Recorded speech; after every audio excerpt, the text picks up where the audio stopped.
Yeah, Yeah. yeah, why not? Yeah, man. No problem. So today's my guest today on That's All Funny is a the creator of Path to Inner Wellness, which helps people overcome their anxiety and OSD, among other things. I'm sure. Chris Mason. Chris, how you doing today? Hi, I'm great. Thank you for having me. No, thank you for being here. I wanted to ask you, and just jump right into it, like we said, with the you overcame your own fears of OCD and anxiety. Did you have like a story to tell, or were you comfortable sharing your own story that you've struggled with? Yeah, absolutely. So I've pretty much been anxious, or had been anxious as far back as I can remember. Some of my earliest memories were um, being fearful of everything, basically. Um, so yeah, life was a bit of a struggle when I was younger. When I got to about 11 years old, I had a bit of a odd sequence of events in my head, which made me end up at a therapist, and I was told that I had OCD as well. And this followed me throughout my teens and throughout my 20s until I was about 30, when things began to change. But yeah, it was just a constant battle inside my head. Somewhat fortunately, I was still quite high functioning, so I could go about and live my life. And on the surface, people probably thought that I was quite happy, but inside my head, there was just a real fight going on of all Mm. these what if stories and catastrophizing and feeling guilty and embarrassed about things I did years before. So it was just always worrying about the future or regretting the past, and it was completely overwhelming. It was pretty much all day, every day. I'd feel anxious. My hands were sweaty, and I'd think people would judge me. I had perfectionism. I had fear of failure and rejection. Just all of this crazy stuff was bundled together. And yeah, I remember the only time that I ever sort of had any relief from this was the first few seconds after waking up. I'd wake up and I'd be my mind would be clear, and then 4 or 5 seconds in, all of a sudden, this dark cloud of negativity would overwhelm me, and Mm. it'd be back to what I'd been worrying about for the last maybe 6 months straight. So yeah, and then it got to when I was about 30, I had a real full blown mental breakdown. I was just obsessed with the thought of death, like what happens afterwards, like can is there anything, like, and trying to work all of this stuff out, which was just at the time was just impossible for me to do. And that's when I came across my mentor, the therapist who trained me. And they say that the old saying is it's always darkest before the dawn. So in my time of need, the person I needed came to my assistance, basically, and took me on a journey where he challenged everything I thought to be true about mental health and about a lot about life as well. And I was just guided along this path that eventually to a place where I'm very happy now and quite optimistic. It's been a long road, but yeah, I'm happy to say now that I don't have anxiety, I don't have OCD, I don't really have what if thoughts or any of that stuff, which used to completely control my life. And yeah, I've put it behind me, thankfully.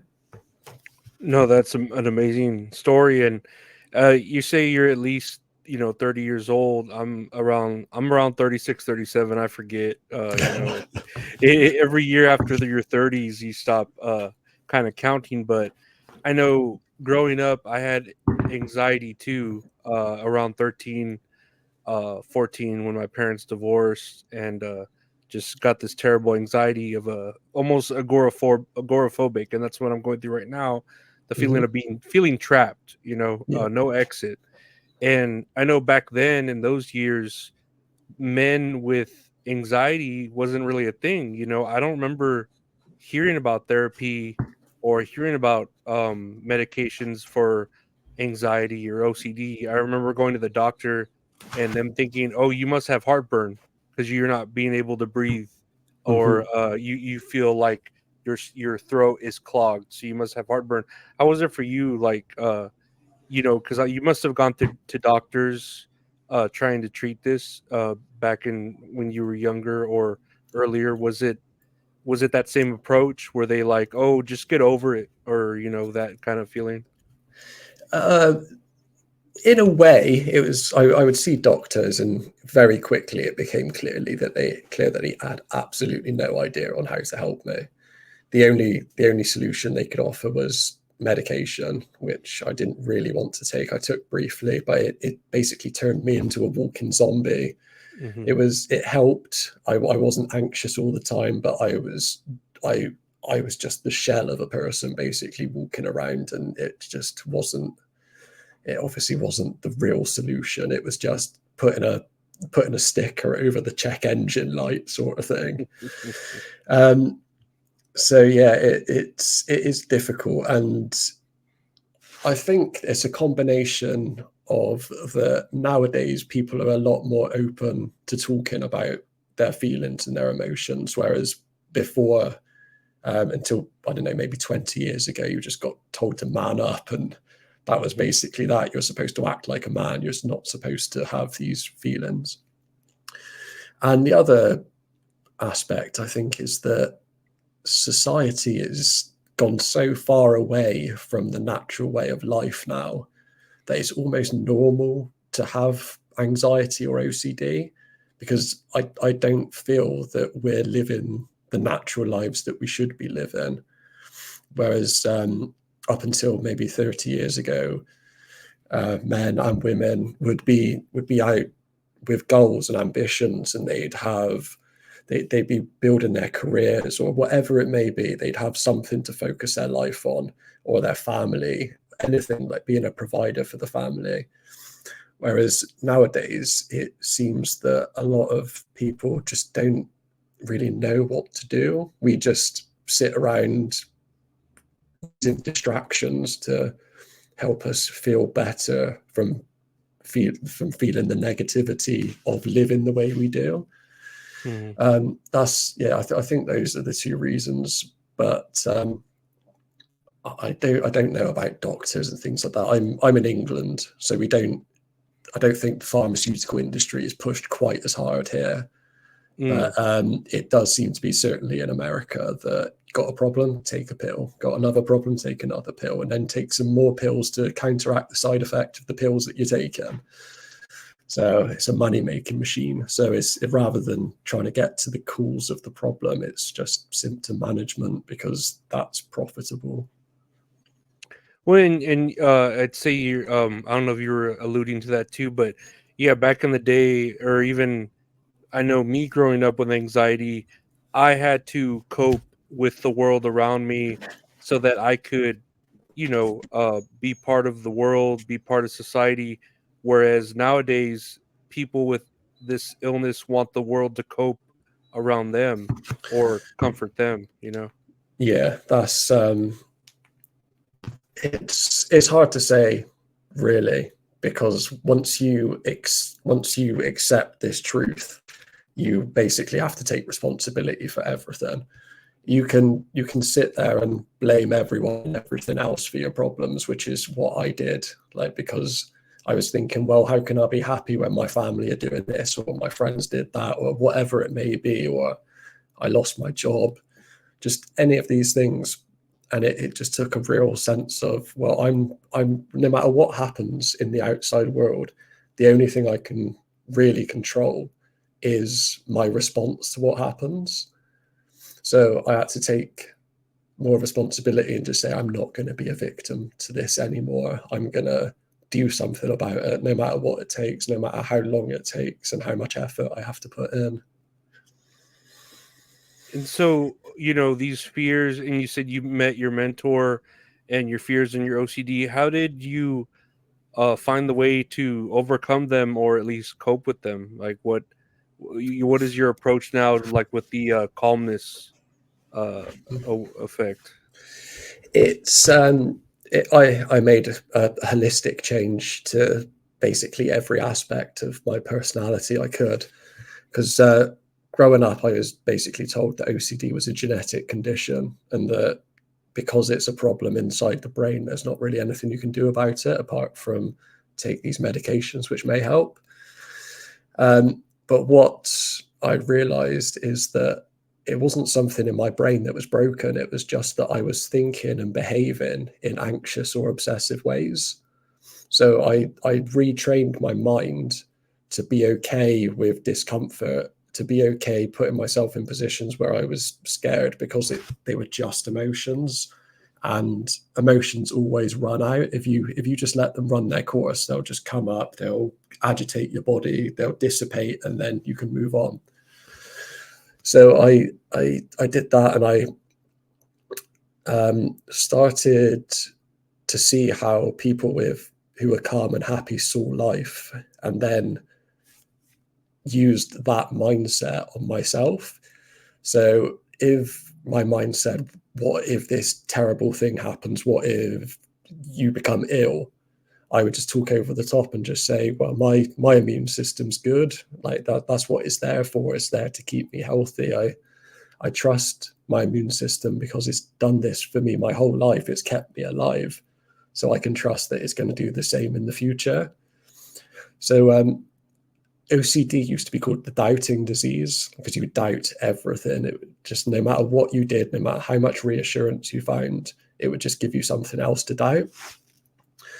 And so I just had to learn to trust more, basically, because that was the antidote to the doubt, was learning to trust, learning to trust my body, trust my mind, and trust myself more, and live with more courage, basically, to be open-minded and find new perspectives on life. And these perspectives, did you said you found them, maybe from other people. Did you, let's say, borrow them? Are they like from religion? I know, like, fitness people, that there's a certain gut, the gut is attached to the mind. Where did you, like, borrow these from, these, like, ideas? It was that was a bit of everything. This came from all different sources. It was just finding people who I'm not taking credit for me working all of this stuff out. I really was mentored by a fantastic therapist who helped guide me through it. And so a lot of perspectives were from him personally, because he used to have anxiety and OCD, and he freed himself from it. And his background was in engineering. So Hmm. he said that he wasn't an accredited therapist, but he was an engineer, and he said that I decided to try and work out what was going inside my head. So I used my engineering skills to kind of put together a system and blueprint the patterns and things like that were happening. So a big part of it was just trusting him and going along with what he said. But there were aspects of seeing life in a more spiritual way, not a religious way, a spiritual way. So it was seeing life as energy, and because I believe that anxiety and OCD comes on as a condition when you're exhausted from thinking and worrying too much or stressing too much. So what the mind tries to do, the subconscious mind offers you all of these sabotaging thoughts and feelings in the hope that you'll just get the message, stay at home, relax, and recharge, which is agoraphobia. But you can see with anxiety and OCD, it can use any host of things to try and trap you at home. But our conscious mind, unfortunately, doesn't really understand the message that the subconscious mind is giving it. So instead of it saying, okay, I'm obviously thinking too much, I just need to relax, it's saying, why am I having these thoughts? What's wrong with me? Are these thoughts really me? And then you think about the issue, and that just ingrains it more and more and more, because the more you think about it, the more exhausting it is, and the harder OCD and anxiety will step in to try and make you realize that you're exhausted. But yeah, so it was that. And obviously I said about I was obsessed with the fear of death when I had the full brain breakdown. I've gone through a few things over the last few years, which has made me see that at very least there's more going on here than what we're told and what meets the eye. I can't prove it, but my subjective experience has made me believe that there's something beyond this material realm. And just thinking, just believing, if it's true or if it's not, just believing that after we die, we're not just gone, was so freeing. And even if it is the case that when we die, we're just gone, as long as I've got a nice story about it up until that day happens, then I'm not going to know any different. So that was completely freeing for me, just to try and just to not fear death so much. Because when you don't fear death, then there's not really anything on this earth that's that scary. That's true. Yeah, no, that is I'm sure a lot of number one fear of a lot of people is just the idea of like you said, just darkness, nothing Yeah. after. Um and what made you want to, with the path to inner wellness, want to help others? I mean, of course, you yourself got help from your mentor, and you could have just stopped it there and just like, okay, let me live my life. I'm happy now. What made you want to actually like help other people and teach them, the ways? Yeah. There's a selfish reason and there's a bit of a selfless reason as well. The selfless reason is that I know there's so much suffering going on in the world, and I also know that there's not all that many good treatments out there for people. So I almost felt obliged, after spending all of this time learning all these things, to share it with other people. Um, which is a bit of a selfish reason as well, as because I spend a lot of my free time just learning new things about these subjects anyway, um, just out of interest, and because I'm constantly working on myself as well, trying to see new perspectives and things like that. So it made sense that if I'm going to do that anyway, I may as well make it my job, because otherwise I've got to work a full-time job and then try and fit in all of this extra learning Of as course. well. Whereas I may as well just help other people and then I can continue learning as well. Hmm. No, yeah, it's always a lot of people. This is like probably like the number one. I mean, I couldn't tell you statistically, but it feels like it, at least for me, is that I know me personally, I deal with terrible anxiety. I don't know about OCD, but anxiety, agoraphobia. So I do know the whole, like, this affects people, and some people are ashamed of it. Some people don't want to talk about it. So it's always nice to know that there are people out there like yourself that have. I always hear stories of I've reached a plateau, especially with myself, where my doctor, I've taken too many pills, or I'm at my wit's end, and I love the idea of alternatives and people such as yourself having these effects that show that there are alternatives, that your doctor isn't the means to an end, and when he says I can't do anything anymore, what are you supposed to do? Is that it? Yeah, that's it. I mean, I can't speak for all doctors. I can't speak for all therapists because I don't actually know very many of them at all. All I know is that there are ways that work. This is the one that worked for me. There may be others. I really don't know.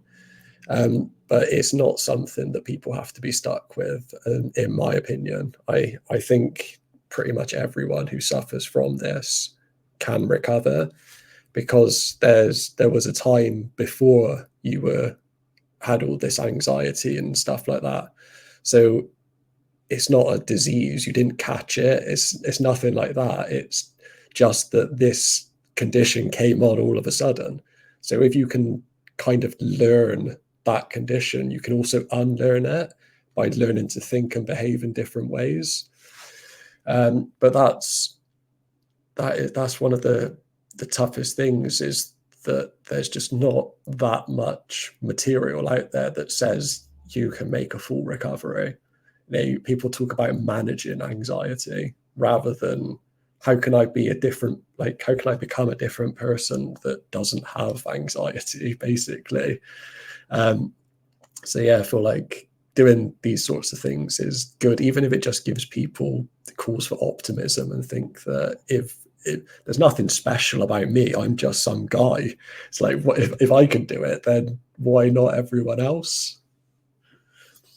No, absolutely. I that gives me hope. The thought that you just gave me that there was a version of me before all of my anxiety hit me. So obviously, like you just said, it's not something I was necessarily born with, and it just switched on one day. It was something that occurred, a behavior that I have now, and that can eventually be switched back. Yeah. You know.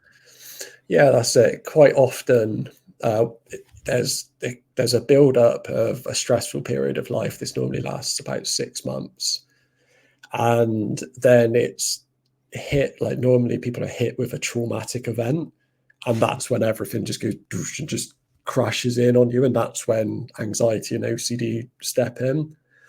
Um, so I work on teaching people to think less, because the less you think, the less mental energy you use, and the more OCD and anxiety will back off.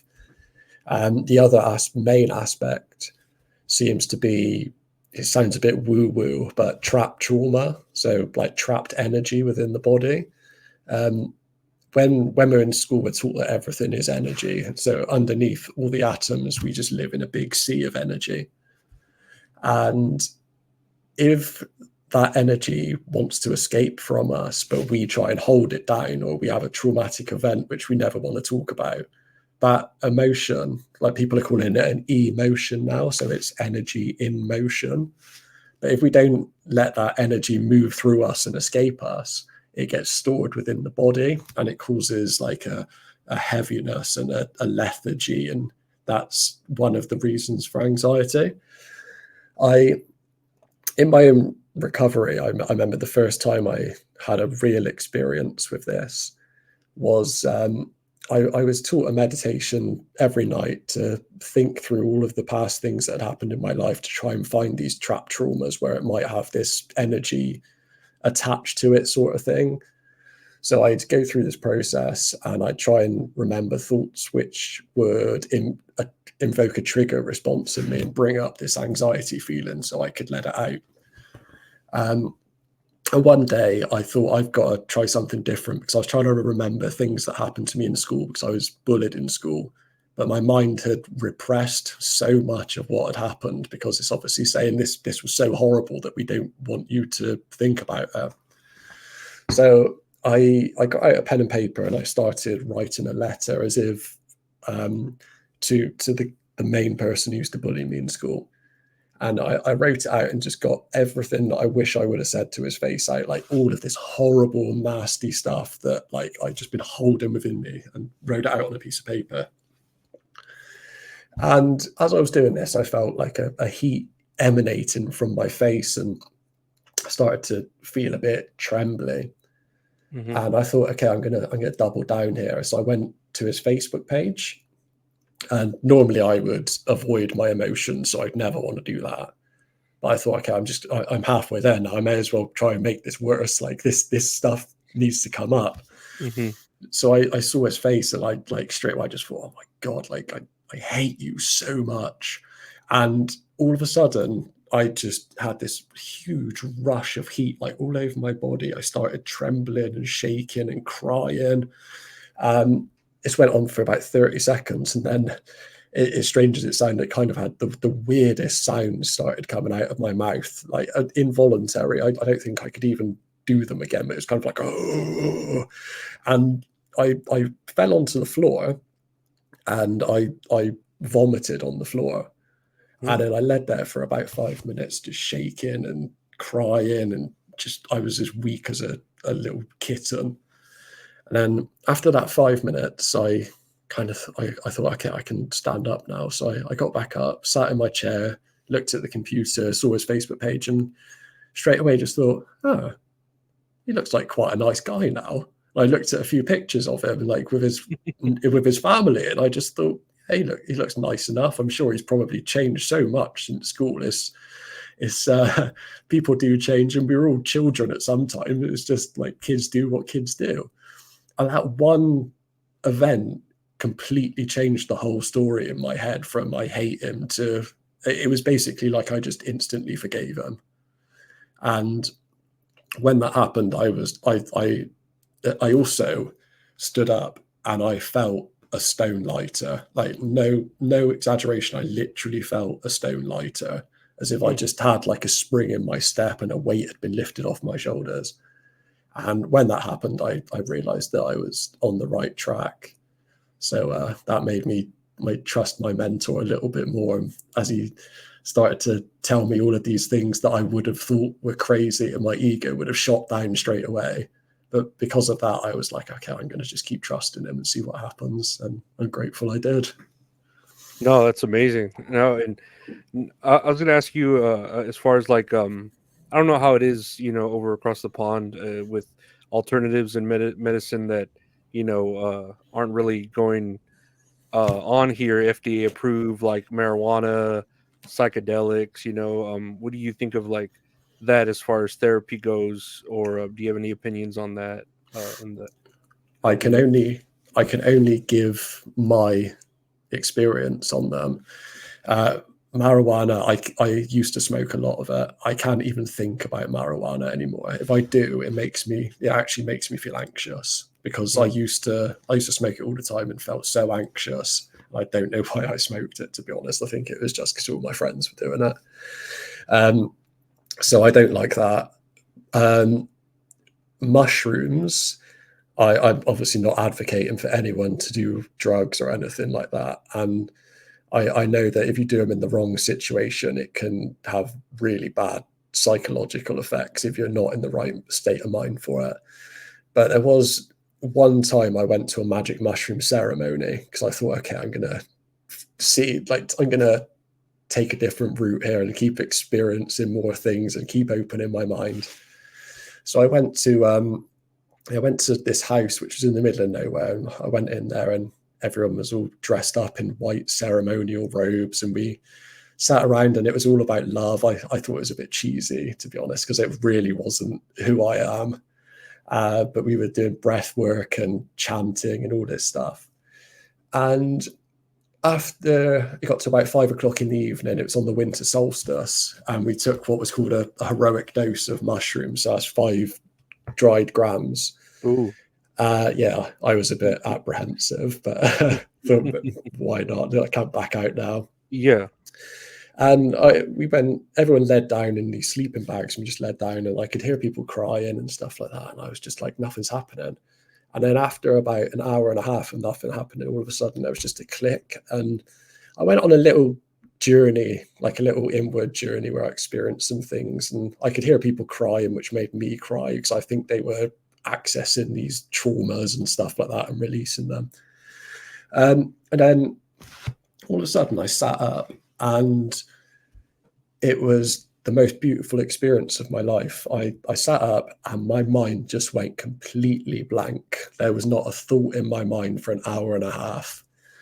And the guy who ran the session came over to see if I was all right. And I hugged him as if he'd saved my life. It was like the most love I've ever felt for someone. I was it might sound completely insane, but it was like I felt like I was love, everyone else was love, and I was in a big soup of love. And I couldn't talk. I tried to talk to him, and my mouth just hung open, and I couldn't talk, and I was just pouring with tears. It was just it was just the most beautiful experience I've ever had.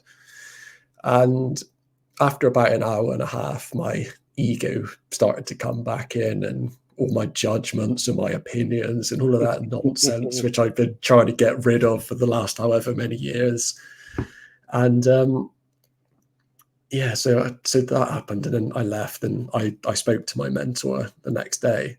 I told him what happened. Like, I was like, what was that? Because he's been on these sorts of retreats before. He's done ayahuasca and these sorts of things. Mm-hmm. And he said, he just said, it's good, isn't it? I was like, yeah, what was it? He said, like, he basically said, the Buddha talks about enlightened states and things like that, like beneath the ego. And he said, what seems to happen is that like psychedelics can sometimes allow you to clear the mind enough that these higher states of consciousness comes in. So it gives you a taste of enlightenment and a taste of what's possible.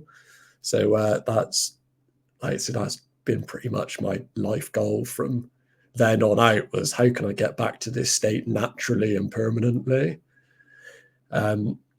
So yeah, that was my story. Oh no, and I know the feeling of like being at your wits end with treatment and stuff, because I've tried mushrooms and they just relax me. I've tried ketamine.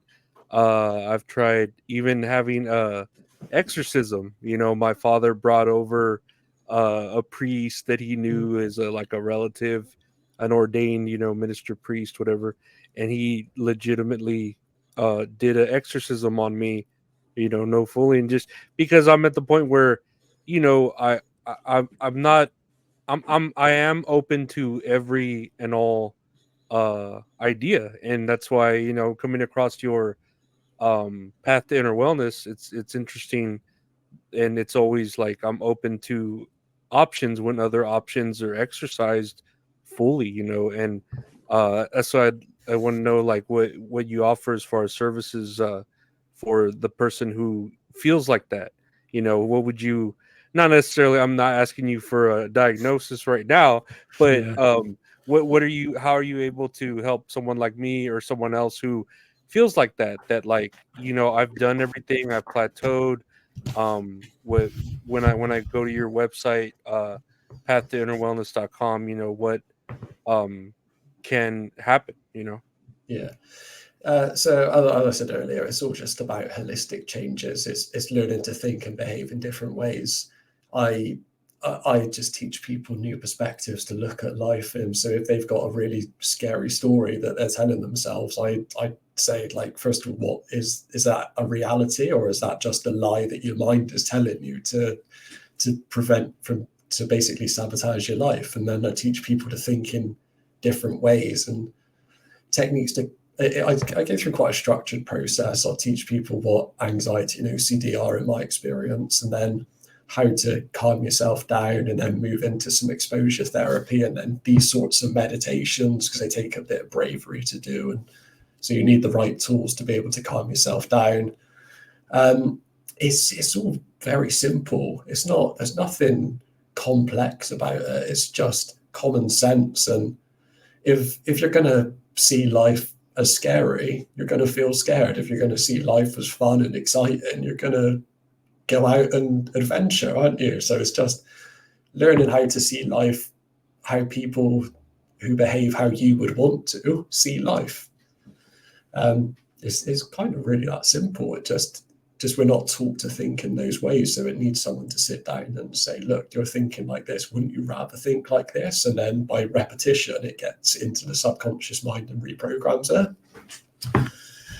But yeah, it's interesting you talked about exorcisms, because that's all the great religions of the world talk about unclean spirits and things like this. And I do think there might be a little something to it. I think there's an energetic exchange going on in this world, and if you might have, there might be an energy clinging onto you that you can get rid of. And I maybe I did it when I released that trauma I spoke about earlier, because I felt like maybe something was let go of. I don't know, but it's alternative things are worth trying. You don't just shoot them down because they sound crazy. It's test it for yourself. No, and me personally, in long story short, my mother deals with a lot of witchcraft, so I believe in obviously evil energy, because she's dealt with a lot of evil energy, so I can believe that that could be transferred to me because of how close I was to my mother, and the things she would do.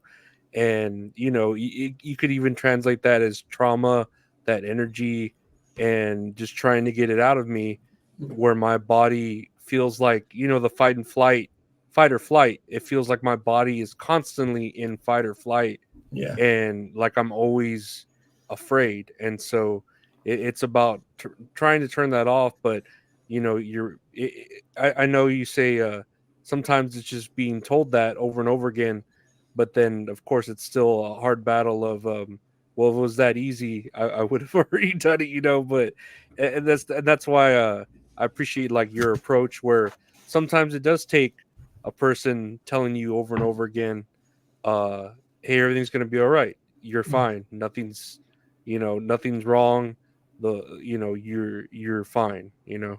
Yeah. Yeah, there's an acronym which I like, which is fear is false evidence appearing real. And there's people say that all fear is illusion. And now that I've come out the other side of it, I kind of think, yeah, they're probably right. Like I in my experience, I don't think there's all that much to fear. But the issue is that if I tell someone at the very beginning of a therapy session that, they'll just be like, yeah, but what about this, and this? It's like you've got to build this whole framework just to then get to the end point where you just go, see, all fear is an illusion. Yeah, no, definitely. I realize like all my fears are irrational. I feel like the things that are real, like real fears, I don't mind at all. Of course, like car crashes or stuff like that. It's like I don't care about that. But it's irrational fears that start getting to you. Like I'm gonna walk outside one day and float into space, because gravity will disappear, Yeah. in the middle of the night, and it's I don't know. I understand the battle, and I'm still searching for my answer to it, because of course I'm still going through it. But I appreciate what you have here built.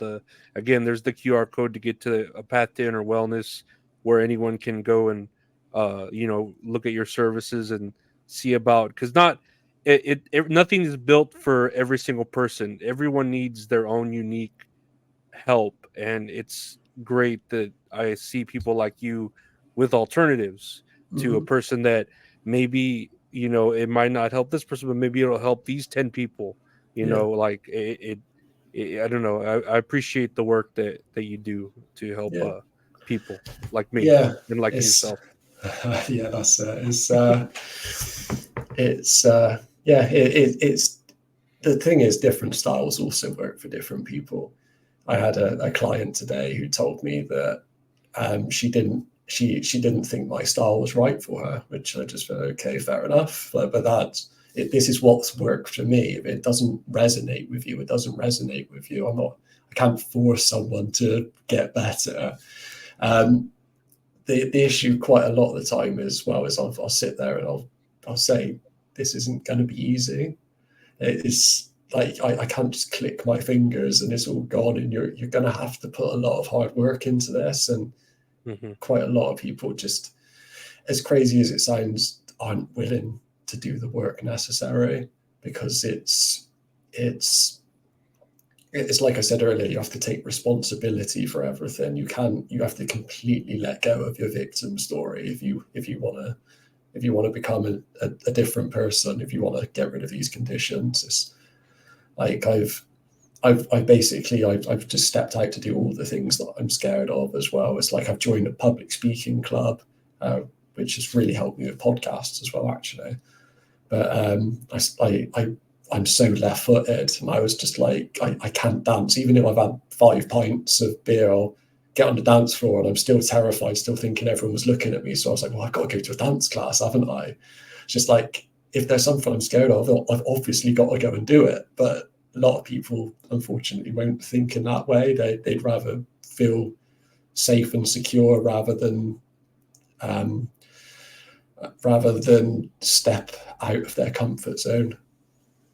Well, and it's a lifestyle change too, as far as, and like you said, it's not an overnight thing. So it could take longer. It could.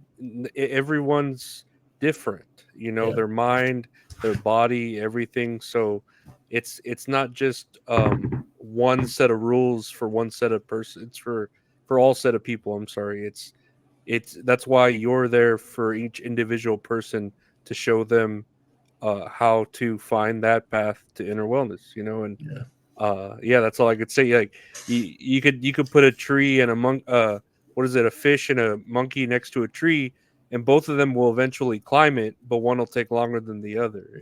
Like so. Yeah, It just takes time. yeah, that's it. I mean, there's nothing. It is. I'm not saying that it's wrong for people if they're not willing to do the work. It's just that maybe they're not ready. It's Hmm. we've all got different things going on. We've all got different priorities as well. It's some people are ready to really work on themselves now. Some people just aren't ready to do it yet, and that's fine. If and when they're ready, then they can begin. Well, whenever they're ready to begin, and I know if they need any help with anxiety therapy, OCD therapy, or I'm sure just someone to talk to, they got you at Path to Inner Wellness. I got the QR code there where they could take you directly to the website. Anything else you got going on with or you want to do a promote? At the moment, I'm just getting my name out there, just trying to spread the message as much as possible. Talking to wonderful hosts like yourself is right up there on my priority list at the moment. It's just trying to spread the message and help people feel that there's an option for them rather than suffering in silence. No, yeah, I appreciate that. Again, like I said, me being a person that has researched a lot of different therapies and medications and stuff, it's good to see that there's still more alternatives popping up, like yourself, that will help someone like maybe like me who has exercised all options and feels like there's no hope. It's a terrible feeling to feel like you're at the end and there's no hope for anything. And that's why I Yeah. appreciate you. Yeah, I mean, if you're in a position like that, it's almost worth just surrendering to everything and just go, look, how much worse can it get? I've already imprisoned myself. How much worse can it get? I may as well just let go of all of my worries and and try and live differently. Hmm. But I know it's tough. I know that when you've just got that constant bombardment of thoughts and feelings, that even trying to get the space in your mind to think about new things is tough enough without actually putting all this effort into change yourself. So yeah, it is it is a tough place to be in. It really is. And I know how people are feeling when they're in that situation. Well, it's again, thank you for all your work. I hope it continues as successful as it is. And anyone can find you at www.pathtoinnerwellness.com. They can scan the QR code there. The descriptions will be, or the website will be in the descriptions. And again, I want to thank you for your time and for just from the community for your help. Yeah, thank you so much for having me. It's been a pleasure. Yeah, same here. And I want to thank everyone for listening. And we'll see you all next time. And take care. Everyone, stay safe. Bye.